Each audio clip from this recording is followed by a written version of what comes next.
David, I know you've got a busy weekend this weekend, and I appreciate you making some time for us. I was debating who I was gonna talk to, who we're gonna try and get on, and my dad said one person as a Baylor alum, and it's David Smoak. So we appreciate you making some time for us, buddy. Hey, anything to keep me off that 30-degree temperature I woke up to this morning. Everything's fine. I appreciate you guys asking me. I'm excited about it. Ought to be a hell of a game tonight. Yeah, really excited, and it starts with the guards on both teams, David. And Baylor's got three of the best trio in college basketball. You'd be hard-pressed to find three better guards on any college basketball team. Maybe Gonzaga is the only other team can compete. For the Arkansas fans listening, that they don't have a great detail, they don't have a great background of what Baylor's going to bring to the table. What type of team is Baylor going to bring into Lucas Oil Stadium tonight? Well, a better team than they were probably, maybe a couple of 3 weeks ago after they got through the pause. They kind of were erratic, sluggish, lethargic, lost the rotation of playing great defense. They still were able to win 3 games, tough games against West Virginia on the road and then Oklahoma State, and then blew out Texas Tech. It seemed like everything was fine, and then they got to the tournament, and it just still wasn't quite right. You guys played, I say you guys, Arkansas played Oklahoma State in a tight game. Baylor lost to them in the tournament. And it actually, what happened after that is that they were able to get in practices. And I know it's kind of like you could throw up the Allen Iverson, press conference that one time. But they actually were able to work on themselves after the loss in Kansas City, stayed in Kansas City until they flew to Indianapolis 2-3 days later. And their defensive rotations have gotten better and better and better throughout the tournament. And they squeezed down on Villanova. They're a team that has a lot of great ball pressure on the perimeter. They're not dominant inside at all. They got role players inside. They've got Mark Vidal, who plays bigger than his size, that obviously brings energy to the team. They're experienced. They've been here before. They thought they would be here a year ago when everything was shut down. They have not shot the ball well in recent games. They were 6 of 28 against Oklahoma State in the tournament. They haven't really just unleashed the third best three-point shooting team, if not sometimes ranked the best three-point shooting team in the country. So you wonder if that's on its way, but it's a team that, against Villanova, down by 7 at halftime, and it felt like 15 the way that they were playing, they showed this ability, and they've had this almost every game this year, guys, Ty and Tommy, this ability to go on one of these little 6 to 8 minute stretches where they just clamp down on you. And the next thing you know, either they're up 5 and it's now 12, or they're down 2 or 3 and they're up 7 or 8. And that's what they did against not a great Villanova team, but a team that has won 2 of the last 4 national titles. They're confident. They're confident, but they're not overconfident. They expect to be here where they are, but they still aren't quite who they were before they had the pause. David, what I think is also a cool backstory on this matchup tonight, you think about Scott and Bryce, the sons of Homer Drew, and then Eric, the son of the late Bill Musselman. There's such a coaching lineage that we're getting to watch play out tonight. And you think about 2 of the hottest names in college basketball that are connected in every coaching job, and coaching search, it seems like that would be Eric Musselman and Scott Drew. Is this clearly far and away Scott Drew's best team, David? It has to be. They won the Big 12 title, which we know Kansas has basically owned that since the Big 12 was formed. On occasion, like even a couple years ago, it would have been Kansas won last year. Even with Baylor having that great run, and then 2 years ago, Texas Tech and Kansas State split it. Yeah, it is. Now, here's the thing: they've been to the Elite Eight. This is their 3rd trip under Scott Drew. They went back in the late 48 and 1950, back in the day when they had 8 teams make the tournament. In fact, played for the national championship in 48 against Kentucky. But, I mean, that's 71 years ago, 73 years ago since 48. It is. He's had some teams now. They've had runs. But when they've been to the Elite Eight twice before, in 2010 they were in the Elite Eight, lost to Duke in a game in which they kind of had that game, and there was a call at the end, a charging call, that kind of flipped the switch in that game. Duke went on to win the national title, and then they went back again, 2 or 3 years later, and they lost to Kentucky. That was the Kentucky team that was just basically, as good as anyone's ever been, and lost to them in Atlanta in the Elite Eight. So they've been to the Elite Eight, but they've lost to teams pretty much, the blue bloods when you're talking about Duke and also in Kentucky. But yeah, no, this team, everything seems to have fit together perfectly. They have had maybe a couple of teams that were probably more talented, longer, angular, like dripping with tremendous athletic talent that have made runs before, Sweet 16s before.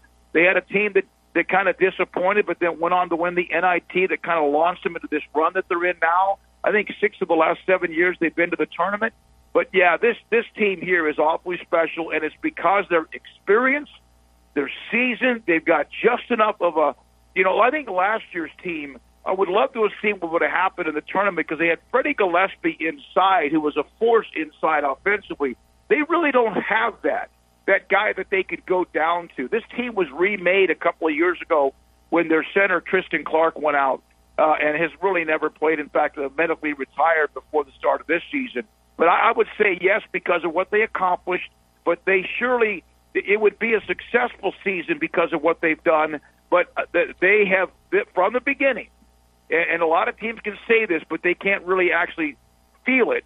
From the beginning, this was kind of a team that felt like if they didn't get to the Final Four, it would be a disappointment. David, you mentioned this would be a kind of a game of runs. I'm looking at the points off turnovers. Baylor had 22 of their 62 off turnovers against Villanova. Arkansas had 19 of their 72 against Oral Roberts off of turnovers. I know we measure runs in offensive points, but really I think what you were trying to hammer home a minute ago is this will be a game of defensive runs. This will be a game of consecutive turnovers, steals, transition points. That will be the thing to watch tonight, is how the defense creates the offense for both teams. Yes, absolutely. It's a great point, and that's what Baylor does, and I know that's what Arkansas does. I don't know. I can't wait. Our show comes on at 4 o'clock Eastern later today, and I had a chance. I've been able to get Nolan Richardson to join us later today. And if there's anybody that ever created points off of turnovers with 40 minutes of hell, we know what he did in those great runs at Arkansas. Neither of these teams tonight has that. I mean, that team had everything. I'm not saying that neither one can if they keep on winning, but he did that year in and year out. Here's what Baylor against Villanova. I was there. It was at Hinkle Fieldhouse, and they're like I said, they have not been shooting threes effectively. There are times when they would just blow people out because they just were unconscious at times with threes. You always hear that you live by the three, you die by the three, and some teams do. And for a minute there in the first half, at halftime against Villanova, that kind of crept in my mind like it did against Oklahoma State. But what happened is Scott Drew comes into halftime and says, there was a lot of dribble, pop, and drive to the basket. Davion Mitchell is the key. Jared Butler's up for Player of the Year national. Davion Mitchell is the engine that runs this team. Mark Vidal is the energy that everybody kind of follows. He's the guy this is a 5th year for him. But Davion Mitchell absolutely took over that game against Villanova. Villanova had 5 turnovers and 6 turnovers, 11 total in their first 2 games. There are games when Villanova maybe turns it over 2 or 3 times because of how they play and how well they play under Jay Wright. They went nuts against Villanova's offense. Villanova turned it over 16 times in that game. That's unheard of for them. I think there was a game or 2 earlier this year when they had the same issue Villanova did. But Davion Mitchell in the perimeter defense, the on-the-ball defense, turned over Villanova consistently, where, in fact, some of the turnovers you think are steals. Some of the turnovers are just guys having the ball batted away. There were turnovers from Villanova, if you watch part of the second half, where they were throwing the ball into the stands, where they were throwing the ball cross court, not like sloppy, that would hit the scorer's table. But there was nobody there, that they were forcing a team that doesn't make a lot of mistakes to just flat out almost start to panic. And Arkansas has that ability as well. Baylor seasoned guards, you would hope, would be able to handle that. On occasion, they're going to turn it over. Of course they are. But, yeah, they turn. And what they did is they exploded to the basket, not on fast break points.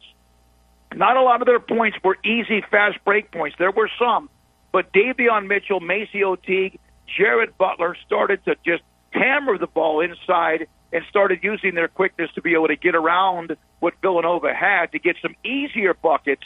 Then the defense created confidence, and then the run, and then, of course, the game completely flipped. What's the matchup in this game tonight? Who offensively for Arkansas are you most interested to see how Baylor draws it up on the defensive assignment tonight? Well, Moody's the leading scorer, but the guy we all know that Devontae Davis has been kind of the key to what Musselman's done with this team. I thought I read when I was looking at a summary that they're 12-1 ever since he kind of became the factor, right? Am I right about that? So, I don't know if 12-1's right, but he's definitely been the catalyst here the last 2 or 3 weeks. Yeah. I thought I saw a note. Other than the game with LSU in the tournament, they're 12-1 since they inserted him into the lineup, and I mean that's so. He's the guy that's made the difference. I saw a comparison. I don't know if you when Musselman was at Golden State, Earl Boykins. He kind of 5'5" Earl Boykins kind of became the energy off the bench for a Golden State. Musselman won Coach of the Year that year for a team that went from 21 wins to 38 wins. So he found someone that lights the fire, and of course what Devontae Davis has done as well. The bottom line is Davion Mitchell. His nickname is Off Night. He's up for Defensive Player of the Year. He's a Defensive Player of the Year All-American. Mark Vidal is as well. To me, what happens is whatever Davion Mitchell can dictate in this game is obviously going to be a big deal for Arkansas, for what they can accomplish, because Davion Mitchell will shut you down. That doesn't mean he doesn't give things up. That doesn't mean there's not going to be points against him, but he is the guy that feeds everything for Baylor.